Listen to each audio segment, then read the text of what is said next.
Wis ya.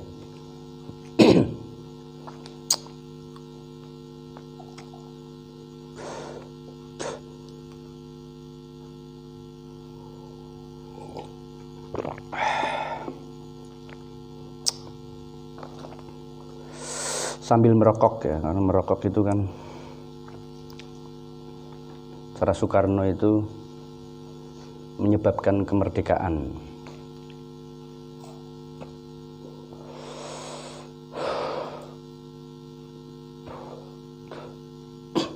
Bismillahirrahmanirrahim. Assalamualaikum warahmatullahi wabarakatuh. Alhamdulillah wassalatu wassalam ala rasulillah wa ala alihi wa sahbihi wa mawalah. Min yaumina hadza ila yaumin nahdah, amma ba'd. Saudara-saudaraku sekalian, sebangsa setanah air yang kami hormati dan kami banggakan.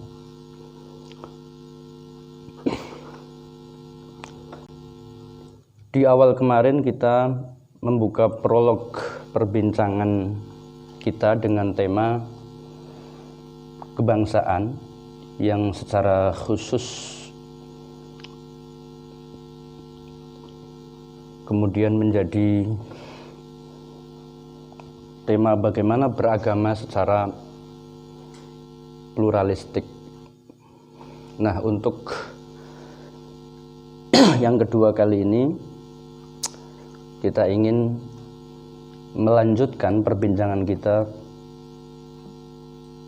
terkait bahwa beragama itu harus humanis, bahwa beragama itu harus dekat dan selalu berorientasi pada visi kemanusiaan universal. Beragama itu tidak boleh jauh dari orientasi kemanusiaan. Karena seandainya Tuhan butuh, itu seandainya, tetapi Tuhan kan tidak pernah butuh dengan apapun. Karena Tuhan itu maha segalanya.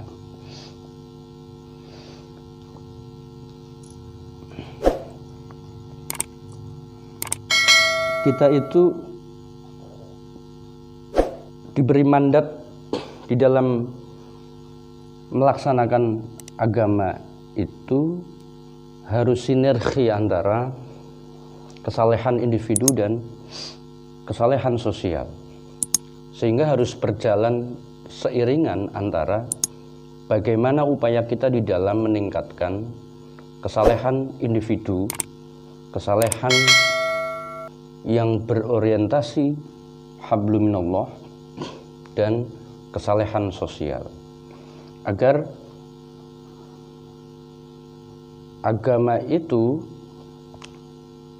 menghadirkan kemaslahatan yang bersifat universal, sebagaimana Kanjeng Rasul membawa agama sebagai rahmatan lil alamin. Sehingga kalau ada orang tanya, siapa sih muslim itu?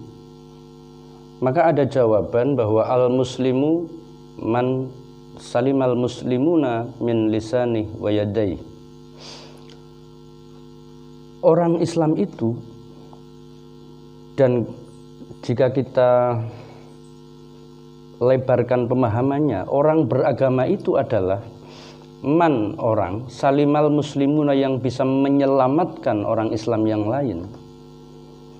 Menyelamatkan dari apa? Dari min lisani wa yadai, baik yang keluar dari mulutnya, dari lisannya, wa yadai, dan dari kedua tangannya, dari seluruh organ tubuh yang ia miliki. Wa yadai itu bisa pemikirannya, bisa ekspresinya, bisa perilakunya. Nah, apapun yang muncul dari seorang muslim itu, dari lisan dan dari perilakunya yang lakukan sehari-hari dalam konteks ia sebagai makhluk sosial harus menghadirkan sesuatu hal yang bermanfaat, tidak sebaliknya. Nah, sehingga kalau ada orang menamakan dirinya beragama tetapi sebaliknya justru mengganggu orang lain, baik mengganggu di lingkungan terkecilnya, lebih-lebih mengganggu, membuat kegaduhan, membuat kerusakan yang lebih luas lagi skupnya, maka orang yang mengaku beragama tersebut layak kita pertanyakan visi keberagamaannya. Karena itu tadi, siapa sih muslim yang ideal? Adalah muslim yang dari lisan dan kedua tangannya selalu menghadirkan kemanfaatan, bisa menyelamatkan seluruh manusia yang lain. Nah, sekarang kita lihat operasional atau aplikasi dari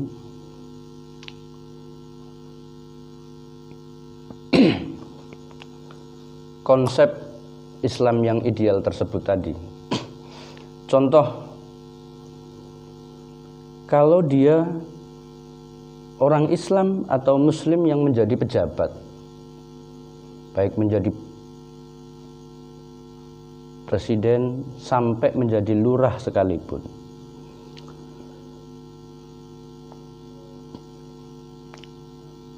nah, yang namanya pejabat itu kan di seluruh komponen pemerintahan ada. Yang kita kenal itu ada di eksekutif, ada di legislatif, dan ada di yudikatif. Maka ada panduan supaya ia menjadi seorang muslim yang kemudian melekat pada dirinya kemampuan untuk menghasilkan satu kebijakan, maka harus dipandu dengan satu konsep tasarruful imam ala ra'iyah manutun bil maslahah. Kebijakan yang ia rencanakan, kebijakan yang ia putuskan harus berdasarkan kepada kemaslahatan. Baik ia duduk di eksekutif, di legislatif, lebih-lebih kalau dia di yudikatif yang kemudian berfungsi untuk menghukumi banyak orang yang harus menghadirkan keadilan untuk semuanya.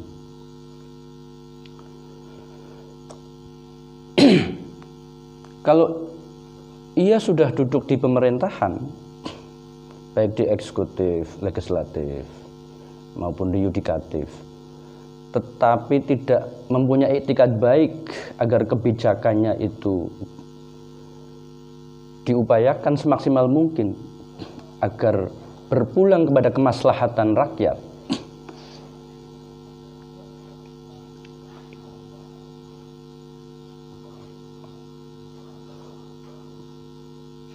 maka sama saja ia tidak siap menjadi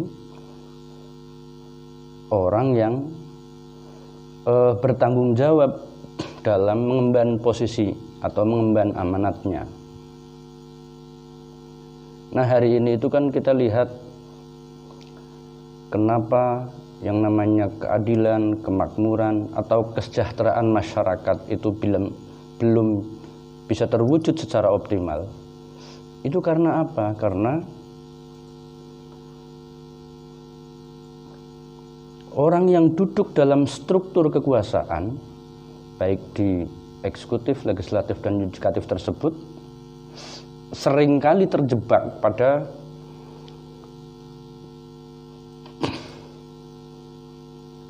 upaya-upaya kompromistik, upaya-upaya yang hanya mengedepankan kompromi-kompromi baik antara eksekutif dan legislatif, atau bahkan kadang di kepemimpinan di yudikatif. Nah, sehingga hasil yang ditelurkan itu jauh dari kemaslahatan yang bisa dirasakan oleh masyarakat banyak atau rakyat banyak. Bahkan kadang sebaliknya menghadirkan kemudorotan yang bersifat masif terhadap rakyatnya. Nah, mestinya orang yang sudah berkuasa di sana harus berpikir bahwa ada maqala latas al-anil imarah wa in tu'tika an khairi mas'alatin. Anda itu jangan sekali-kali berharap mendapatkan kekuasaan kalau hanya berorientasi ingin memperoleh kemudahan.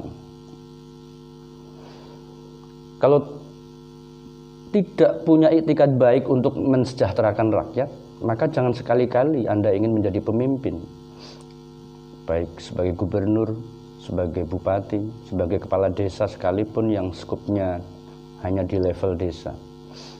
Kalau motivasinya hanya ingin untung secara pribadi, maka semestinya jangan pernah sekali-kali mempunyai keinginan untuk memimpin banyak orang. Kalau berkeinginan untuk menjadi seorang pemimpin, maka yang dipegang prinsipnya adalah tasarruful imam ala ra'iyah manutun bil maslahah. Bahwa apapun yang akan menjadi kebijakan ketika sudah duduk nantinya harus berorientasi secara mutlak kepada kemaslahatan umat.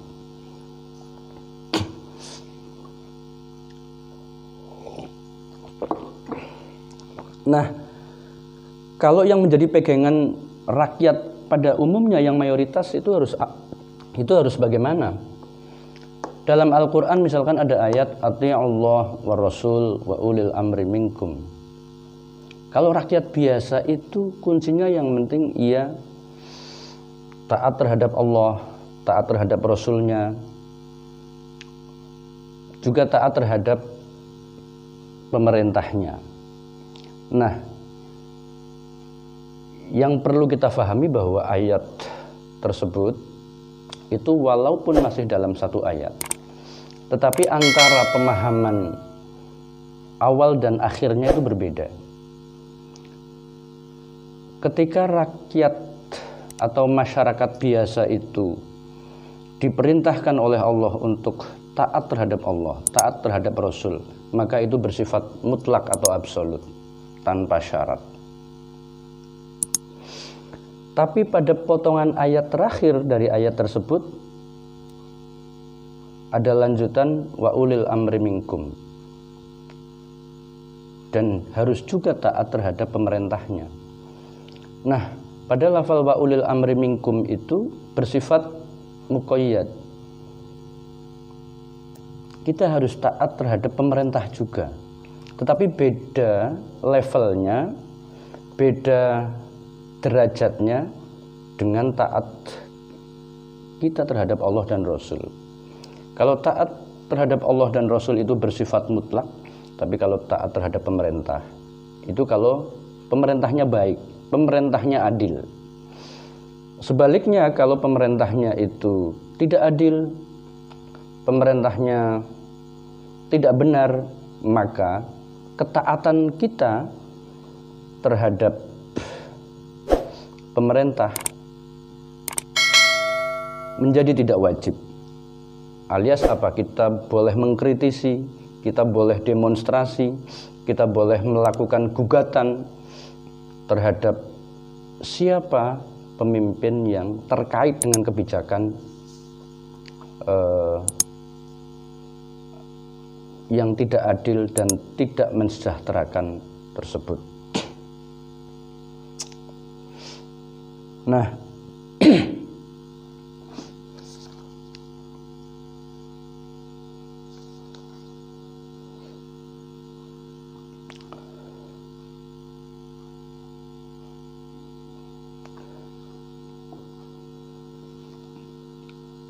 demikianlah prolog ngaji kebangsaan yang akan kita laksanakan pada tahap kedua ini. Semoga nanti pada sesi perbincangan akan semakin mengalir dan bisa kita perbincangkan bersama dalam konteks kita sebagai manusia beragama untuk berikhtiar agar sikap beragama kita menghadirkan kemaslahatan, supaya kita beragama tetapi tidak jauh dari visi kemanusiaan yang universal. Demikian yang saya sampaikan. Wallahul muwaffiq ila aqwamit thoriq. Wassalamualaikum warahmatullahi wabarakatuh.